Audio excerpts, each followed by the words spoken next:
અંકલેશ્વરના ભાદી ગામ ખાતે બીપીએલ ટુર્નામેન્ટમાં યોજાઈ હતી. Z sports academy cricket ground ખાતે યોજાયેલા ટુર્નામેન્ટમાં ગામની 4 ટીમએ ભાગ લીધો હતો. ફાઇનલ મેચમાં પટેલ સુપર કિંગનો વિજય થયો હતો. અંકલેશ્વર તાલુકા ભાદી ગામ ખાતે ખૂબ સુંદર જેડ સ્પોર્ટ્સ એકેડેમી ક્રિકેટ ગ્રાઉન્ડ ખાતે ભાદી ગામના સરપંચ જુનેદ વાડિયા દ્વારા ગામના એકતા જળવાઈ રહે તે હેતુથી અને યુવાનોને પ્રોત્સાહિત કરવા ભાદી પ્રીમિયમ લીગ ટુર્નામેન્ટ યોજવામાં આવી હતી. જે ટુર્નામેન્ટમાં ગામની 4 team Patel super king, Atan brothers, Karbhari warriors અને વાડિયા વોરિયર્સ વચ્ચે યોજવામાં આવી હતી. ટુર્નામેન્ટના અંતે final match Patel super king અને અટન બ્રદર્સ વચ્ચે યોજાઈ હતી.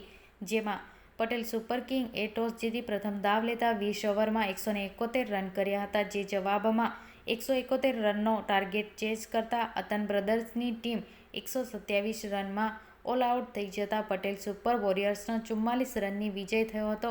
ટુર્નામેન્ટના અંતે મહાનુભાવોના હસ્તે વિજેતા તેમજ રનર્સઅપને ટ્રોફી એનાયત કરવામાં આવી હતી. તો ટુર્નામેન્ટમાં શ્રેષ્ઠ દેખાવ કરનાર બોલર, ફિલ્ડર અને બેટ્સમેનને પણ વિશેષ ઇનામ આપી સન્માનિત કરવામાં આવ્યા હતા. જેમાં ફાઇનલ મેચમાં ખાસ ઉપસ્થિત મહેમાન તરીકે આઈટીવીના ડાયરેક્ટર શફાકત ભૈયાત, માંગરોલ ગામના એનઆરઆઈ ઇસ્માઇલ રાજા બોબાદ, કીમના સાકાભાઈ, ઉમરવાડા ગામના અગ્રણી ઇમરાન મારકોડ, ખરોડના સોહેલ જાંગડા ઉપસ્થિત રહ્યા હતા.